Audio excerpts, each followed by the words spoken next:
Oh, good. You notice my sign. Yes, I have something very exciting to show you.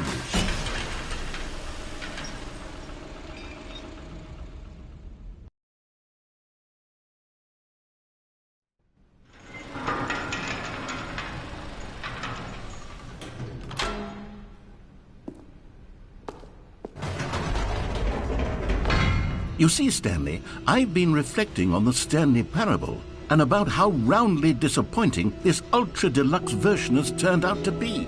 The original Stanley parable was a landmark, and any new content for it should live up to that legacy. So forget this ultra-deluxe nonsense. I say we take it one step even further. Which is why I'm very proud to announce for the first time ever, the Stanley Parable 2.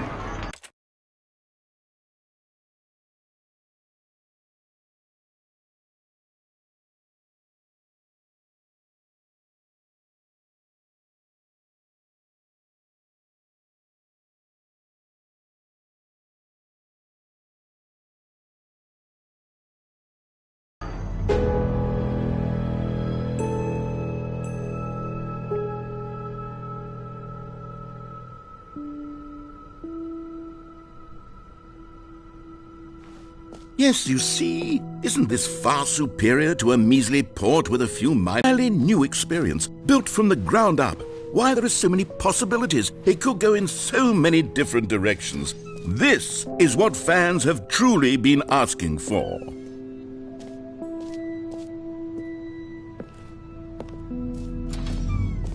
Now, to be clear, I haven't quite nailed down what exactly the Stanley Parable 2 is going to be, but let's take a look at some of the features I've been developing for it. I figure that if I can loosely organize a handful of interesting concepts, that surely the game will work itself out. Game development is much more of a fuzzy magic than anything scientific or logical, really. Here we are. Go on, try out some of the new features.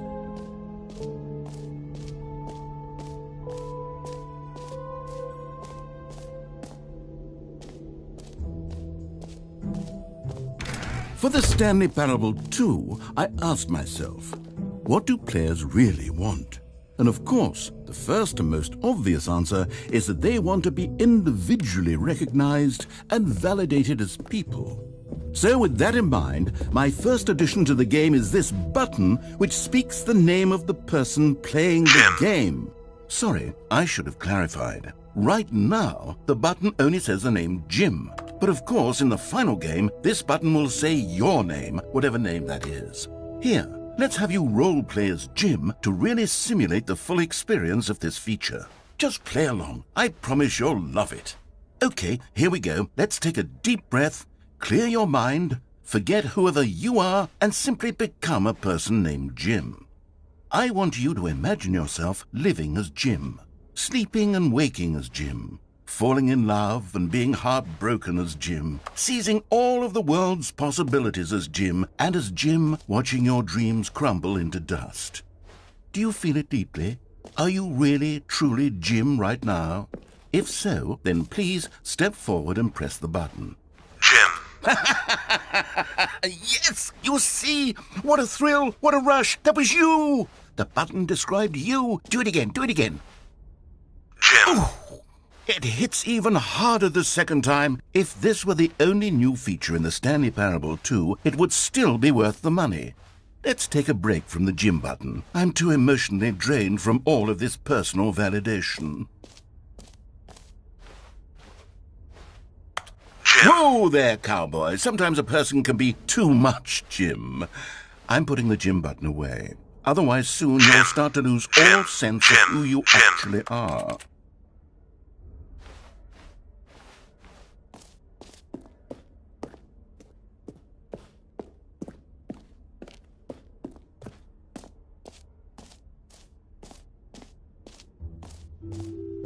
I suppose I could allow only people named Jim to play the Stanley Parable 2. That would actually save me the work of finishing this feature.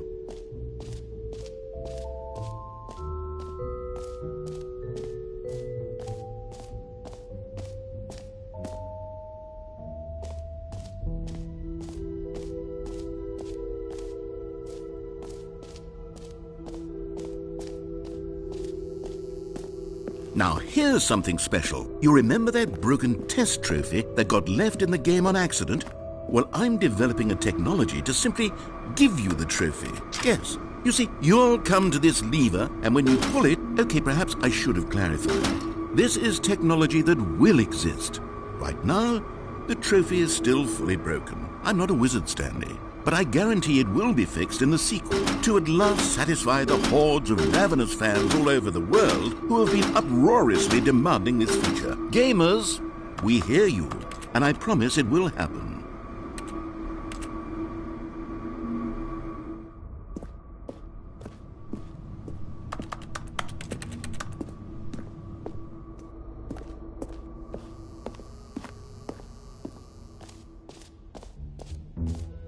What else? What other exhibits haven't we seen yet?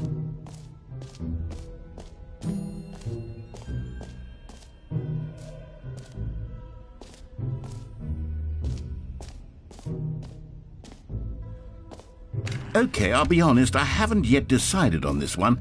I think that in the new version, the office could use a bit of decoration, like balloons. But I'm undecided on Get Well Someday and Happy 12th Birthday. Which would you go with?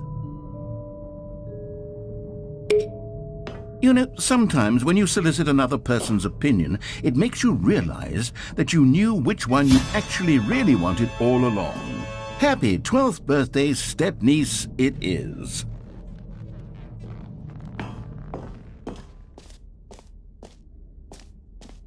Or actually, maybe I should have gone with... No, I've made my decision, we're moving on.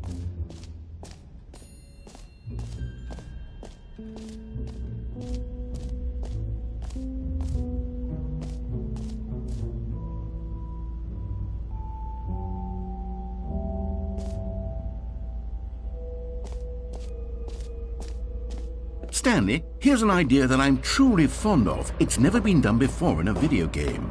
This is, in fact, a hole that you can fall down forever. That's right. Infinite falling. You can fall until the end of time, if you like. A stunning leap forward for video games as a medium.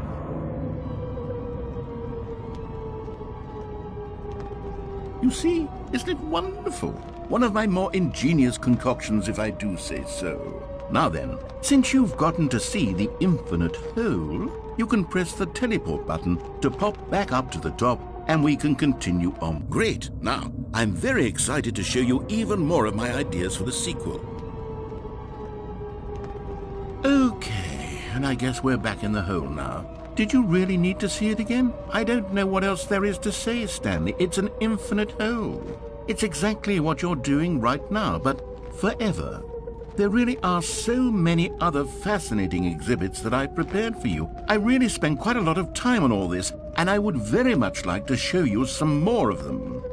How about we go ahead and press that teleport button again so we can get back to what's really important about...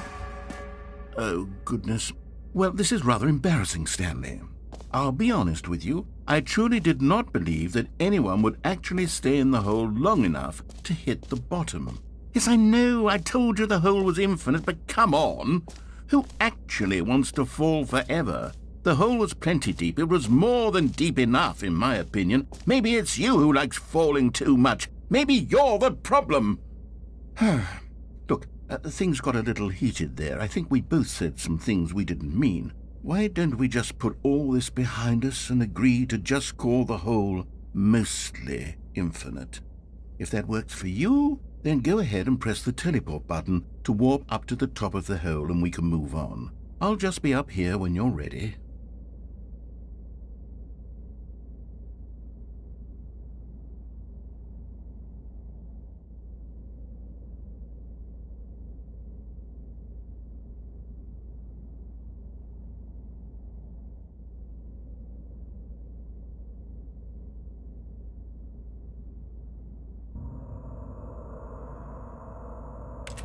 Oh, for heaven... You see, I was right. The problem is you. The problem is that you like holes too much. Not normal. A normal person would have said, yep, that's an infinite hole right there, goes on forever till the end of time. Don't need to see it all, but not you. Oh, no, no, no, no. You have a weird sort of... Oh. Did the hole seem even shorter to you this time? I couldn't help but feel like you spent a little less time in there than you did before. I mean, admittedly, I didn't make an infinite hole, but I didn't think it was that not infinite. Well, I suppose once again there's nothing to do here. If you decide you've had enough of the hole, you can hit the teleport button and come join me up above. Had enough? I'm positively... Gosh, how could I have guessed? You're back in the hole. If this starts to become a thing where... Wow. Okay. Yes. I'm starting to become extremely certain that the hole is not only not infinite, but that it's growing steadily less and less infinite. I suspect that I'm starting to hit the point where it's no longer feasible to call the hole infinitely deep, even by the lax overall standards for accountability and marketing. What's going on here? Stanley, I have no explanation for the uncertain nature of the hole's length. Here, let's try something. Let's pop back up to the top, and we'll see if it gets any shorter. Well, there it is. How is this still appealing to you? I know you're obsessed with holes, but at this depth, I just can't see this scratching the itch. Oh, who am I to judge? You just do whatever it is you're here to do and hit the teleport button when you're ready to move on. Is the, teleport button not working? You sure? Well, I mean, I really don't have an explanation. It was working just a... Still nothing? Well, I suppose there is one thing I can do to fix this. I'm out. Goodbye, Stanley. You couldn't bear to be away from the hole, and now you'll get more time with it than you could ever have asked for. It's a win for everyone. You get to be with the hole, I get to do literally anything else. Take care, Stanley. I hope you and the hole have a wonderful rest of eternity together.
My head's stronger. Now you're no longer using up the space of mine.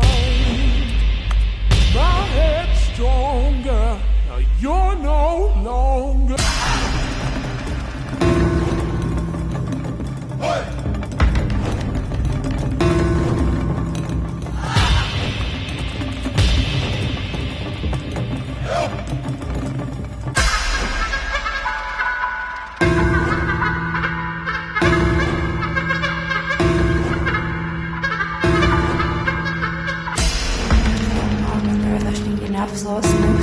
You are like still for real. There's no way.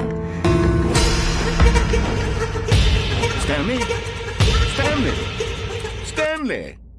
Oh, good, you're awake. It seems you had sort of dozed off there. drifting away into dreamland. But we can't have that, Stanley, because this hole is just so darn fascinating that I want you to be wide awake for every second of it. You don't want to miss a single moment. So how about if I just pop in from time to time and wake you up to keep you really, truly focused on the hole? From the looks of things, you and I will have many, many years here in this hole, and I'm looking forward to all of them. Stay alert, Stanley. I'll be back. Toodle-pip.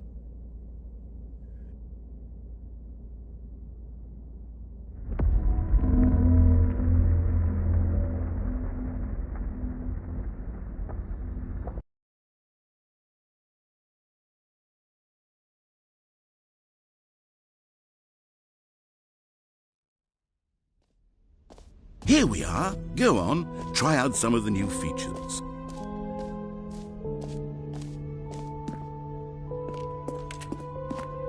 A common complaint of the Stanley Parable was that it was confusing and paradoxical, that it engendered a chaotic sense of reckless despair in those who played it. Well, I'm happy to say that after much consideration, I've engineered a clever solution to this fundamental problem with the game.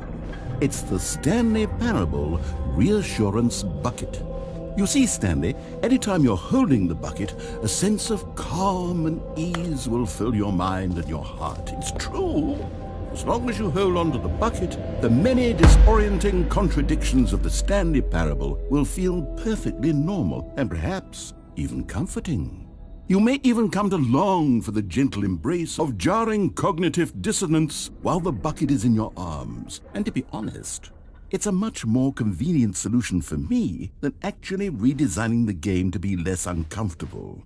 Can you imagine what a pain in the ass that would be? Yes, the bucket is the perfect solution. Come on, give it a try.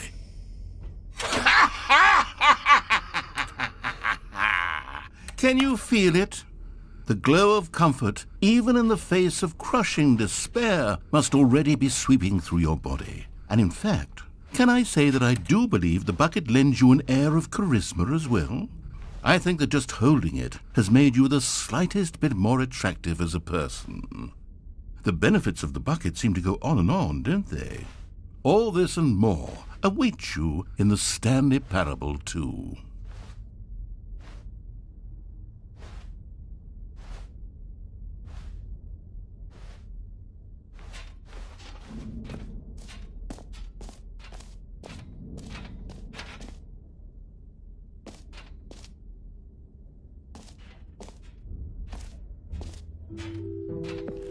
Does anyone give out awards for most enjoyable bucket in a video game?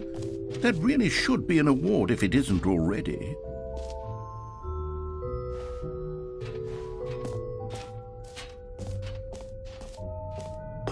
Come now, you've already made your choice. It's true that you chose badly, but we all have to move on from our mistakes.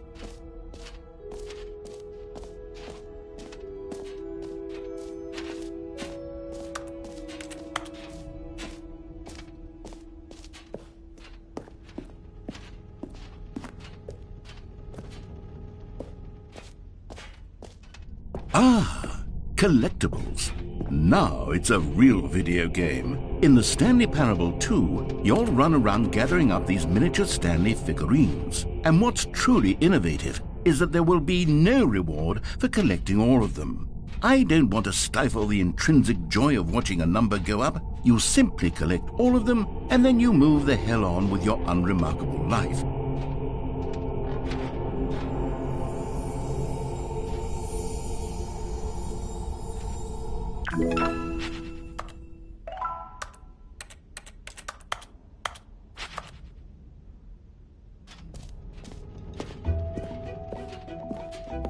God, it really is the worst when you collect everything in a video game and then they give you a big fancy reward for it.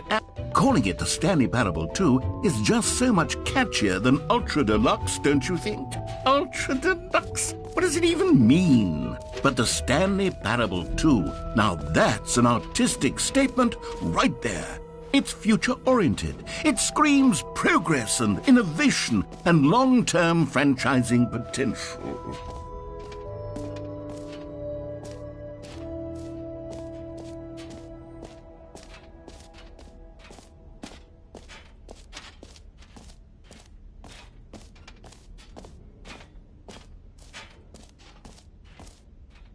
You know what? Let's bring the jump circle back for Stanley Parable 2 as well. It's a... Oh, wait. You already spent all your jumps the first time we saw the jump circle. Oh, well. I suppose it can just be a nice decorative piece, then.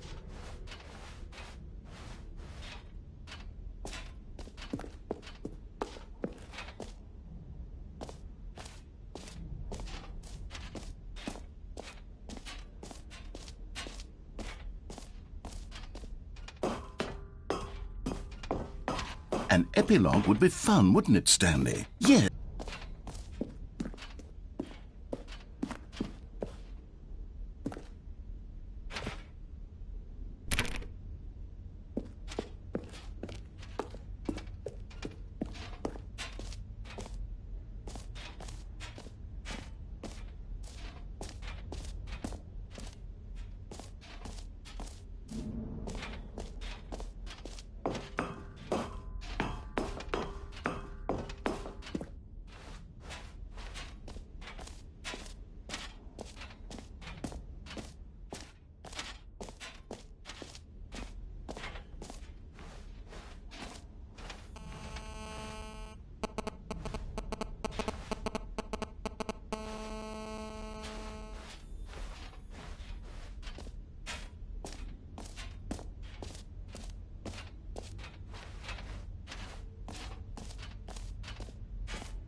All right. Have you seen everything you wanted to? Ready to move on now?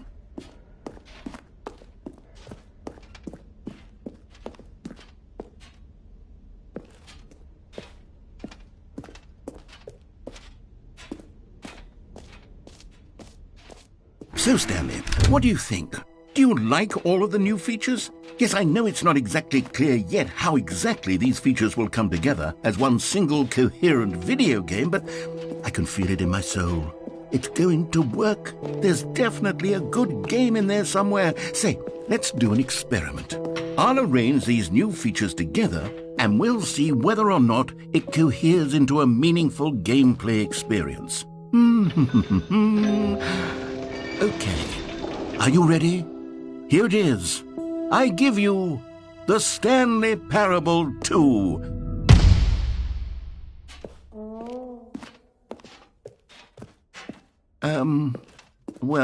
I mean, there's potential here, right? It's sort of... Okay, never mind. Hold on. Let me do a different arrangement. Okay, yes, this is much better. I feel good about this. Here we go. Version 2. Who am I kidding, Stanley? This isn't a coherent video game at all. It's a lot of gags. And I do very much enjoy creating gags, but they don't add up to anything. I wanted more than anything to create a sequel that would capture all the magic of the first game. I wanted fans to love it. No matter how good these gags are, they won't stand on their own. They would need the structure and the gameplay of the original. Wait, maybe that's it. I can take the original Stanley Parable and simply, well, insert a few of my new features into it. Tastefully, of course. With respect. With care for the vision and integrity of the original game. Would it possibly work? I suppose it could. But it would need a really, really tremendous title screen. A title screen that says with bold and uncompromising conviction, "This is the Stanley Parable 2. Let me see if I can whip something up. All right, perfect. Go ahead. Take a look.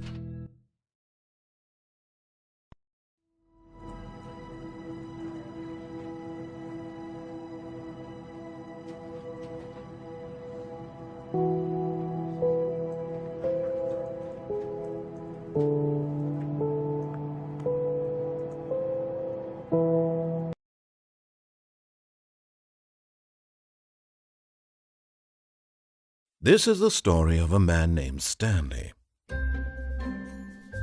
Stanley worked for a company in a big building where he was employee number 427.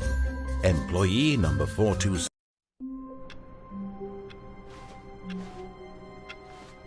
All of his co-workers were gone. What could it mean? Stanley decided to go to the meeting room. Perhaps he had simply missed a memo.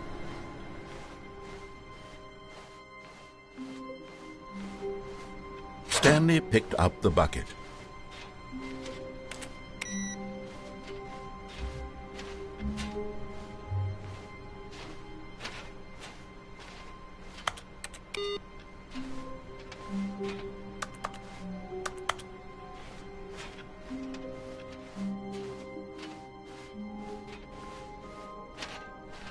Stanley clutched the bucket tightly to his chest and entered the door on his left.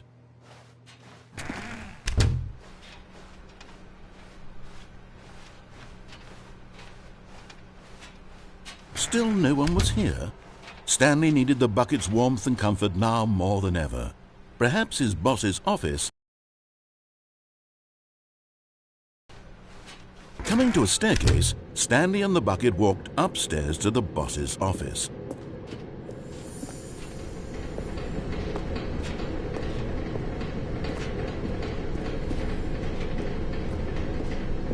But Stanley just couldn't do it.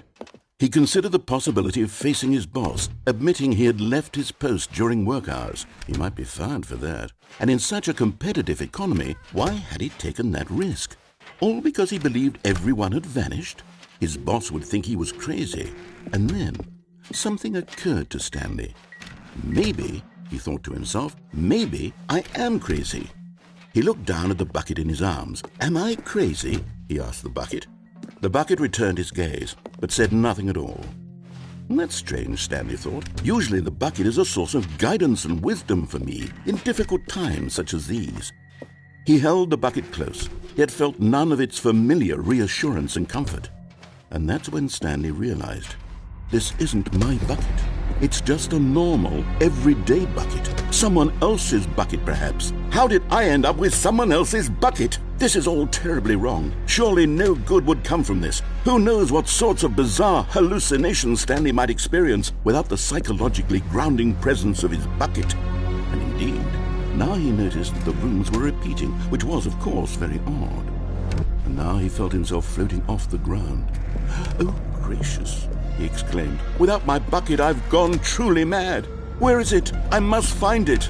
Far off in the distance now, he heard it, calling to him. Stanley! Stanley, it's me, the bucket. Could it truly be? He rushed forward from room to room, passing by one bucket after the next. None of them were his. None of them were his special bucket. Come to me, Stanley. Find me. He had to find the bucket. He had to return to his old friend. It was the only way to truly restore his sanity. And then suddenly, he froze dead in his tracks.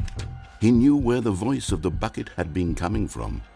The real bucket was inside of him all along. It was incredibly painful. Stanley doubled over in agony and blacked out.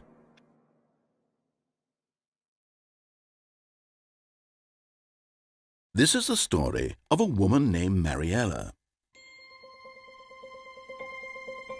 Mariella woke up on a day like any other. She arose, got dressed, picked up her bucket of comfort and security, and walked to her place of work. But on this particular day, her walk was interrupted by the body of a man who had stumbled through town, talking and screaming to himself, and then collapsed dead on the sidewalk. Right away, she knew what the problem was. This man had no bucket.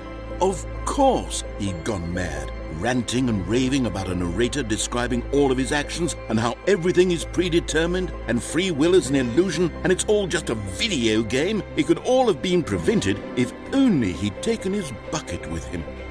Perhaps he didn't even realize he'd forgotten his bucket at home in the first place. How cruel the world can be, Mariella thought, and she hugged her own bucket even tighter. But of course, she had no time for this. There were a myriad of confusing problems she would soon have to confront at work, for which her bucket would provide absolute guidance and total clarity on everything. Heck yes, she thought to herself, my life kicks ass. And she backflipped all the way to work.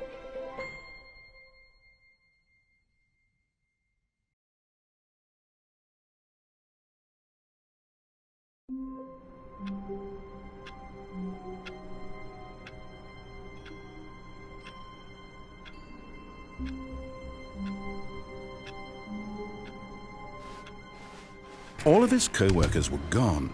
What could it mean? Stanley decided to go to the meeting room. Perhaps he had simply missed a memo.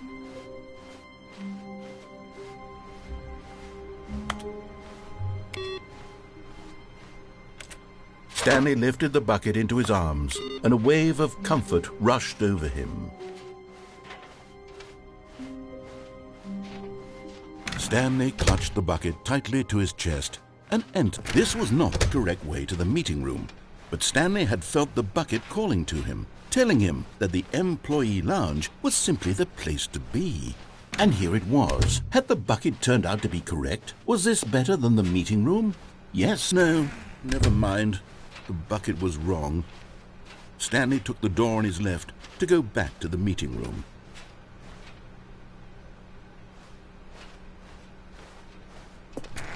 No, Said the bucket. don't go to the meeting room. Go somewhere else. The cargo lift, yes. Go there. Go to the cargo lift.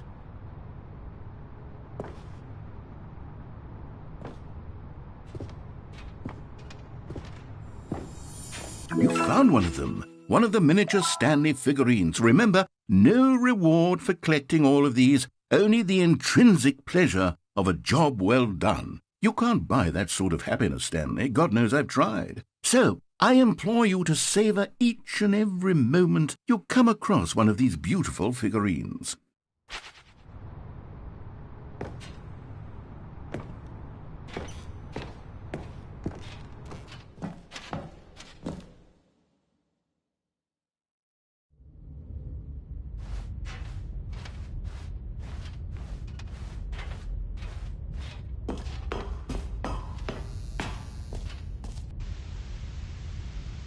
Okay, this is day number 295, tape number...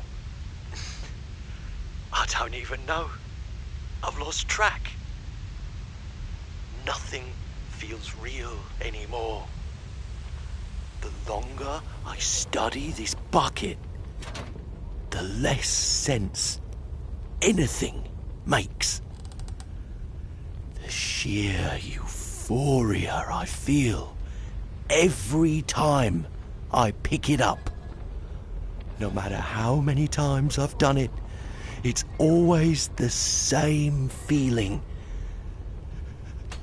And the emptiness in my chest when I set it down. It doesn't make sense.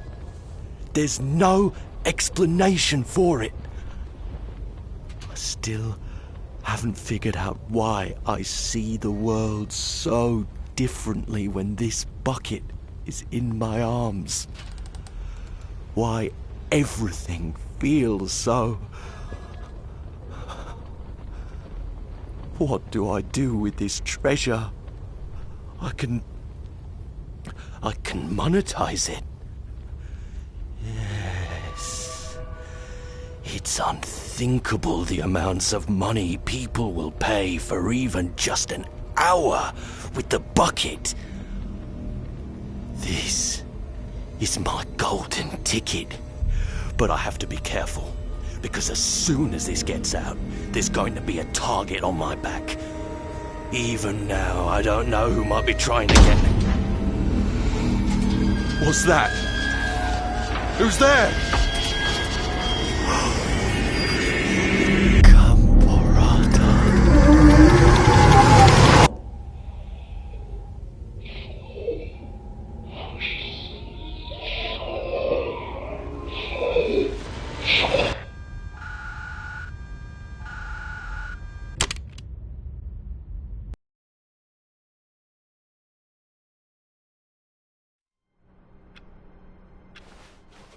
All of his co-workers were gone. What could it mean? Stanley decided to go to the meeting room. Perhaps he had simply missed a memo.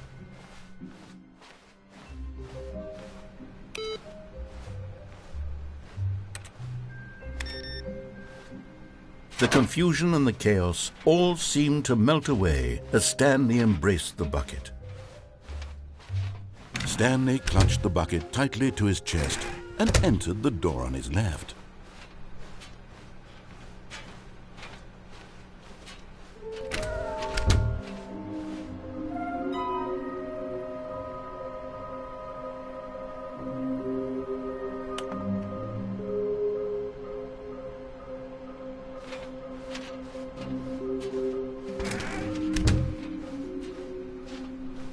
Coming to a staircase, Stanley and the bucket walked upstairs to the boss's office.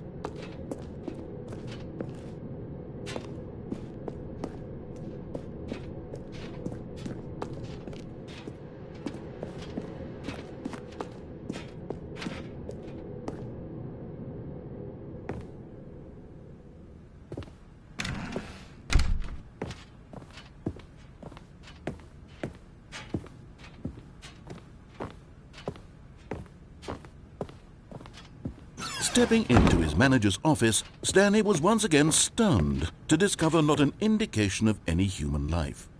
Crushed by the weight of this revelation, Stanley may have broken down into an emotional... But Stanley guessed the correct code by sheer luck. Was it that the bucket knew all along? Was the bucket guiding him? Yes, this is certainly the most logical explanation. Another miniature Stanley figurine. This, there really must be a snappier name for these things. What about mini-stands? Stanley figs? What about Stanlerines? Yes, I think I like that. Another Stanlerine under your belt.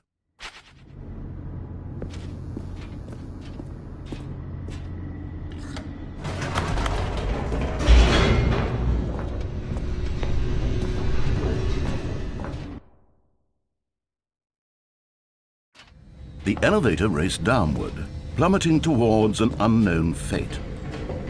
It would be all Stanley could do to keep himself together, if not for the bucket. Soothing him, comforting him, reassuring that in this darkest moment of uncertainty, he would be all right. The bucket is here for you, Stanley. Everything will be fine.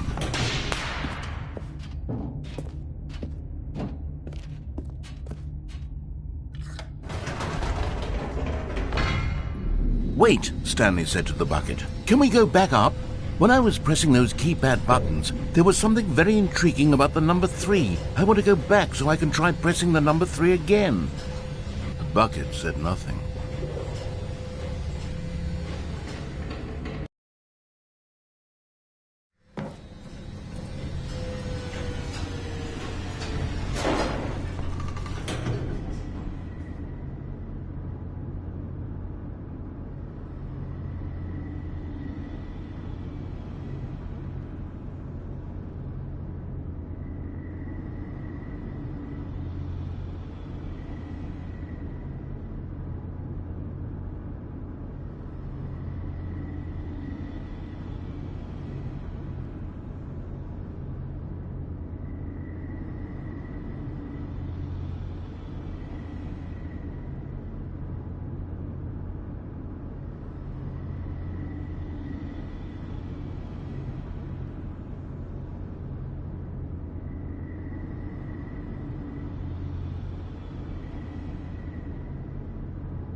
Here we are, said Stanley. Now I'm going to try out that number 3 button. He took the bucket over to the keypad and began absolutely slamming on the number 3. Wow, he said. The number 3 is such a special button. I'm having the time of my life. Stanley looked expectantly at the bucket, but the bucket remained silent. This was a shock to Stanley, who had always felt such a connection with the bucket. How was this not as exciting to the bucket as it was to him? Once Stanley had had enough of the number 3, he got back in the elevator.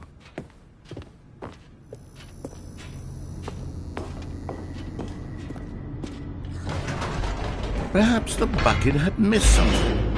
Perhaps it had not seen how much joy Stanley got from slamming the number 3 repeatedly.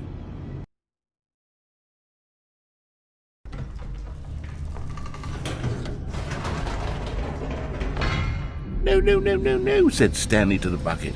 You can't go on yet. Not till you understand how much the number 3 means to me. You and I have been through so much together, and I just want you to see what I see. Feel the happiness I feel. He smiled at the bucket, and the bucket said nothing.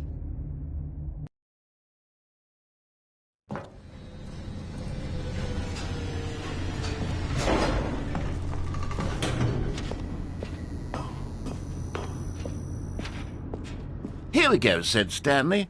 This time I'll really show you. He ran to the number 3 and began to wail on it like a musician on a beloved instrument, weaving a concerto of truth and passion. He wielded the number 3 like a fine artist would wield a paintbrush.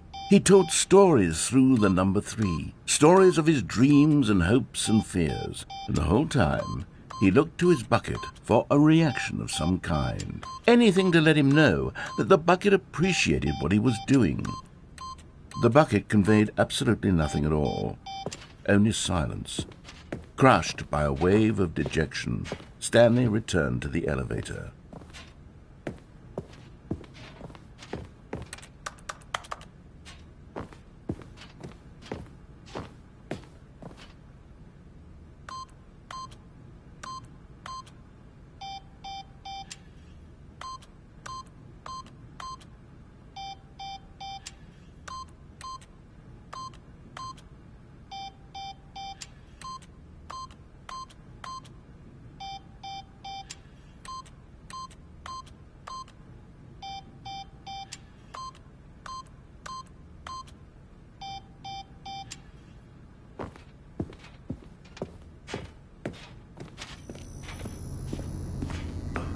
Suddenly could the bucket not connect with this passion of Stanley's? The question caused Stanley to ruminate the whole way down the elevator. He knew that there must be a way to get through to the bucket, to communicate fully with his dear friend. Surely there was a solution, mustn't there be?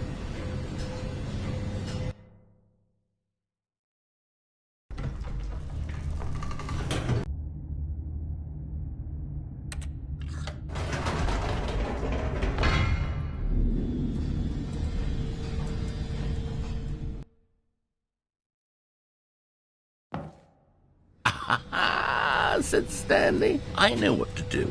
I know how to fully express this feeling in my heart. He decided right then and there that he would hold a press conference where he would speak to the public on all matters relating to pressing the number 3 over and over. He would elaborate fully on what the number 3 meant to him and why he felt so alive when pressing it. Then the bucket would be able to see his joy through the eyes of others. It would get to see the world react to this discovery of Stanley's. And it would be through the public eye that the bucket would finally understand Stanley's work.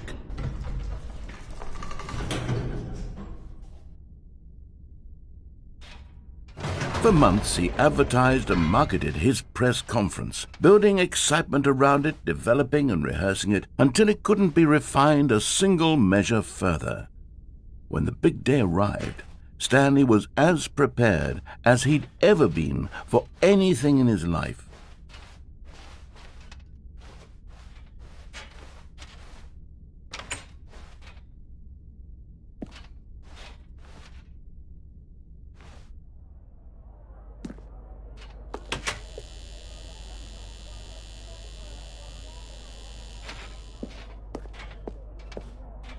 This was it. One last chance to win the bucket over. One opportunity to share a true connection with a loved one.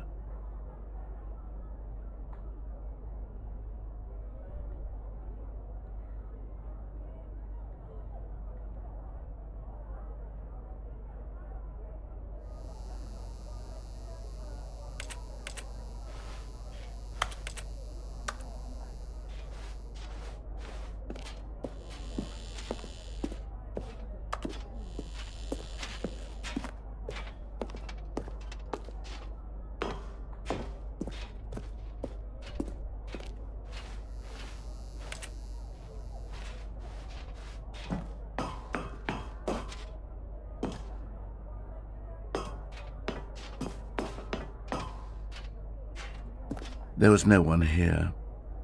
Nobody had come to the press conference to hear Stanley speak, to listen to him talk about what it really means to press the number 3 on a keypad over and over. He was unloved, uninteresting, he was a failure, and in that moment Stanley knew that the bucket would never again take him seriously.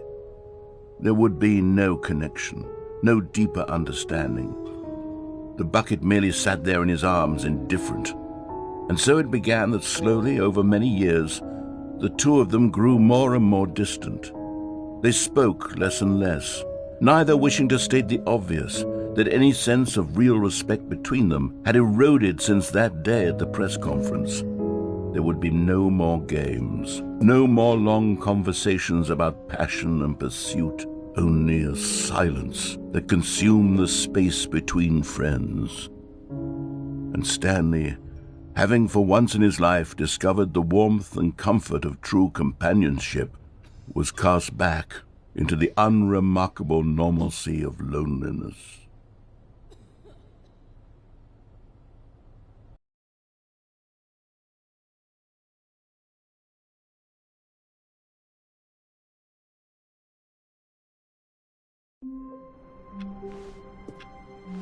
All of his co-workers were gone. What could it mean? Stanley decided to go to the meeting room. Perhaps he had simply missed a memo.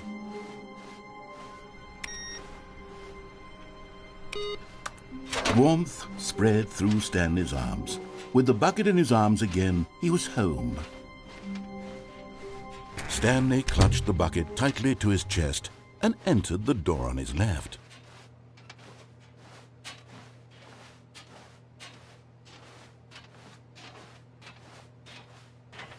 This was not the correct way to the meeting room, but Stanley had felt the bucket calling to him, telling him that the employee lounge was simply the place to be.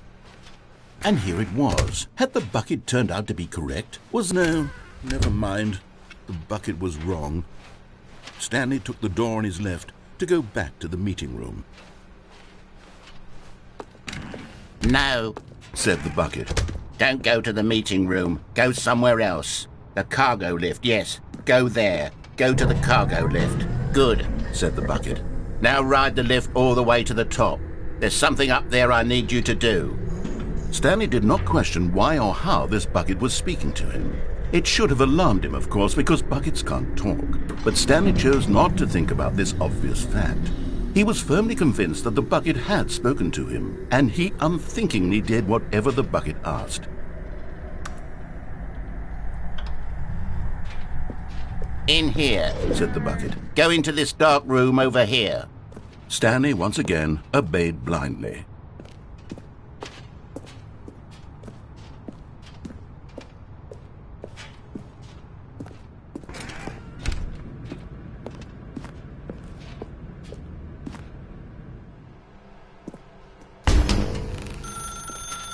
Now pick up the phone. This is the sad story of a man named Stanley and his bucket.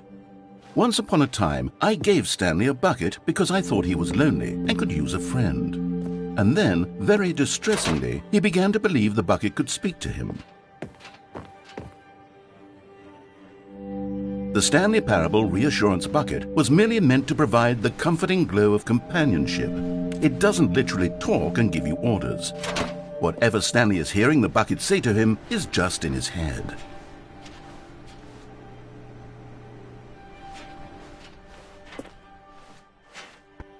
Lately, I've been concerned about him. Wouldn't you be concerned as well? To see him delusional like this, obsessing over an inanimate metal object? I want to say something to him, but I don't know how I can convince him. I don't know if he'll listen to me. Oh, I'll try anyway. Stanley, can you hear me? Listen to me. It's just a bucket. It can't think, it can't talk. All it will ever truly do for you is effectively transfer a liquid from one location to a different location. That's it. It doesn't do anything else. You see, he's not listening. He's still taking orders